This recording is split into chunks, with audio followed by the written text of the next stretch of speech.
Oke, hai Sobat Koko, welcome back to my YouTube channel. Jadi di edisi video kali ini kita bakal membahas H-7 persiapan sebelum sidang skripsi.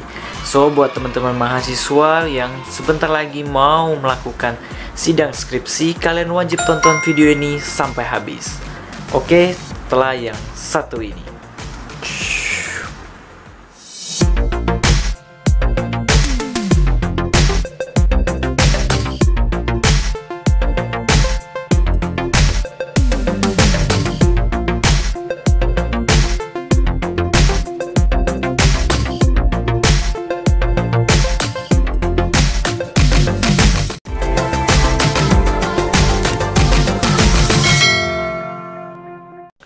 Oke, welcome back to my channel. Jadi di video kali ini adalah lanjutan dari H-3 persiapan sebelum sidang skripsi cek.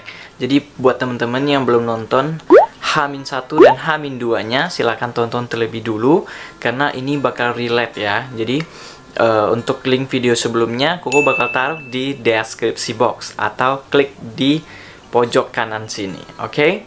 Nah, selanjutnya, di persiapan sebelum sidang skripsi H-3, yaitu teman-teman harus fokus ke pahami isi dari bab 3.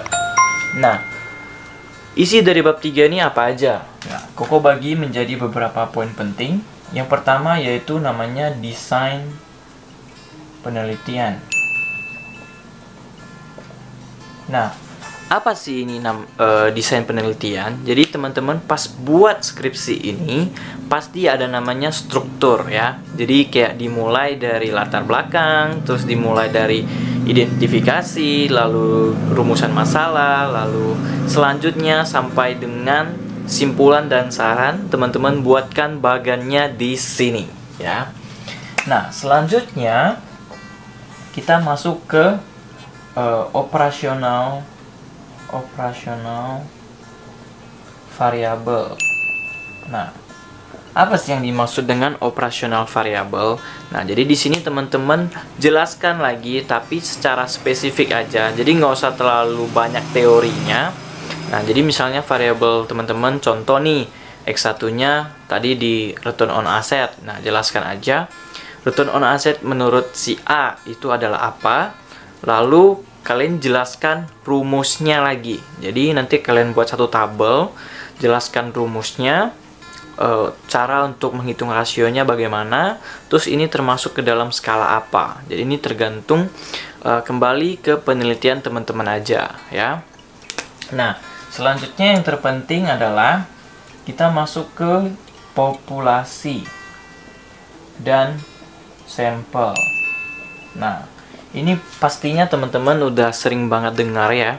Di populasi ini adalah keseluruhan objek penelitian yang mungkin teman-teman akan teliti. Jadi misalnya nih tadi teman-teman di sektor perbankan. Nah, lalu di tahun 2015 sampai 2019 misalnya. Nah, teman-teman listkan apa aja perusahaan-perusahaan yang termasuk ke dalam kategori tersebut. Nah, setelah itu baru kita kategorikan lagi menurut kriteria.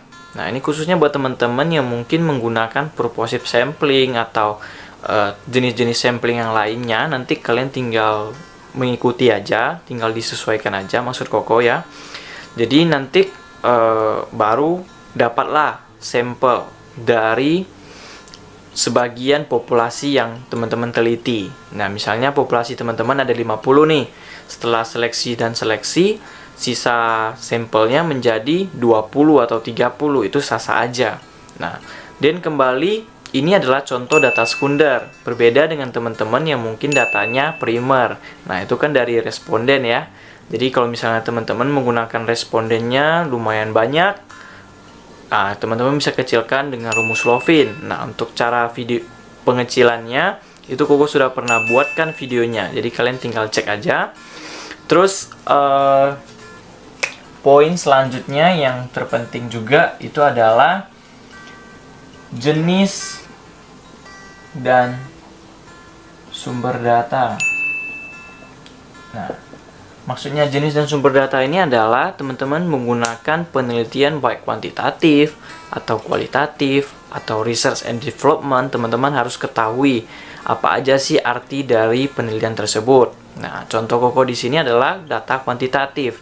Ini biasanya data yang didapatkan dari laporan keuangan atau data yang disajikan secara numerik. Sedangkan kalau misalnya kualitatif itu lebih ke kata-kata gitu ya. Sedangkan yang terakhir itu research and development lebih ke langsung prakteknya. Jadi misalnya membuat aplikasi dan sejenisnya. Nah, di sini sumber data di kuantitatif terbagi lagi nih menjadi dua. Itu ada sumber data sekunder dan primer. Nah, kalau yang sekunder itu dapatnya dari dokumentasi atau laporan keuangan sih pada umumnya. Sedangkan kalau misalnya yang datanya primer itu didapatkan dari jawaban responden atau pembagian kuesioner. Nah, selanjutnya kita masuk ke setelah jenis dan sumber data, kita bisa langsung masuk ke teknik pengumpulan data. Nah, teknik pengumpulan data ini hampir sama juga dengan jenis dan sumber data, ya. Nah, selanjutnya itu yang ada namanya metode. Nah, ini yang terpenting nih, metode analisis data. Nah, ini penjelasannya cukup panjang, tapi di sini Koko bakal jelaskan secara singkat, padat, dan jelasnya aja ya. Jadi untuk metode pada umumnya, kalau misalnya teman-teman menggunakan penelitian kuantitatif, itu diolah menggunakan program namanya SPSS ya. Jadi gue jelasin secara singkat aja. Itu terbagi menjadi beberapa uji lagi. Contohnya seperti uji statistik deskriptif. Lalu selanjutnya itu ada uji asumsi klasik. Nah, ini terbagi lagi menjadi beberapa. Misalnya ada uji normalitas, uji multikoliniaritas, uji heteroskedastisitas, uji autokorelasi bagi penelitian yang datanya sekunder. Tapi kalau misalnya yang datanya primer, yaitu gak perlu pakai autokorelasi gitu ya. Karena kalau yang sekunder kan ada pakai rentang waktu ya. Sedangkan kalau yang di data primer itu kan nggak pakai rentang waktu, tapi langsung ya. Lalu setelah itu ada yang namanya analisis regresi, lalu ada yang namanya uji hipotesis. Nah, ini terbagi lagi menjadi uji T dan uji F.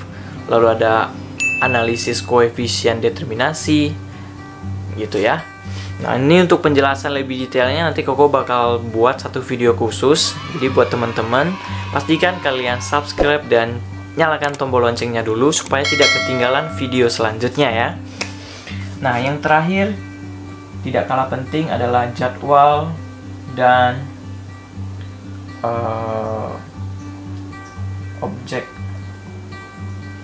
penelitian.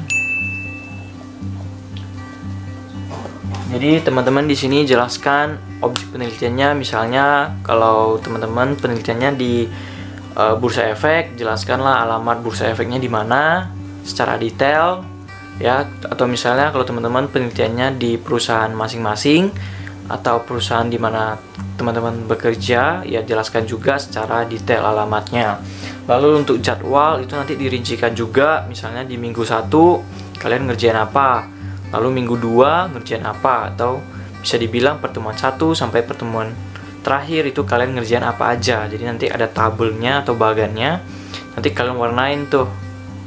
Jadi misalnya kalau udah oke, kalian checklist atau apa ya. Nah, Koko rasa sekian untuk H-3 persiapan sebelum sidang skripsi. Jadi untuk H-4-nya tunggu di next videonya. So, sekian video kali ini, semoga bermanfaat. Jika kalian suka dengan video ini, silahkan klik like dan share ke teman-teman kalian yang mau sidang skripsi ataupun yang sedang lagi ngerjain skripsi ya. See you in the next video. Bye. Eits, tunggu dulu. Nah, buat teman-teman kalian kalau misalnya mau konsultasi secara private dengan Koko ataupun mau join di online kelas skripsi bareng Koko, kalian boleh kunjungi website kelaskripsi.online/jagostrip SPSS slash ya. Jadi di situ udah banyak sekali testimoni dari teman-teman yang sudah bergabung di grup dan merasakan manfaatnya ya. Jadi ada yang lulus tepat waktu, terus ada juga yang lulus sidang skripsi dengan nilai terbaik.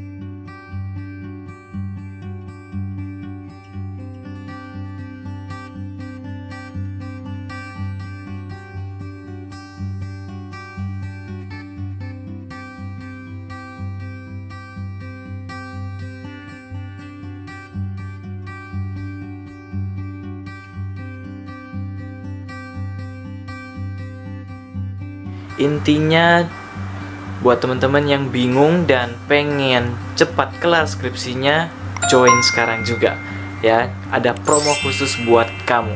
Nah, selanjutnya jangan lupa juga untuk follow kita di TikTok @widianfang. Selanjutnya di Instagram Koko pribadi itu ada di @widianfang.official. Dan yang terakhir, follow juga Instagram skripsi kita di komunitas pejuang skripsi. Oke? Thank you.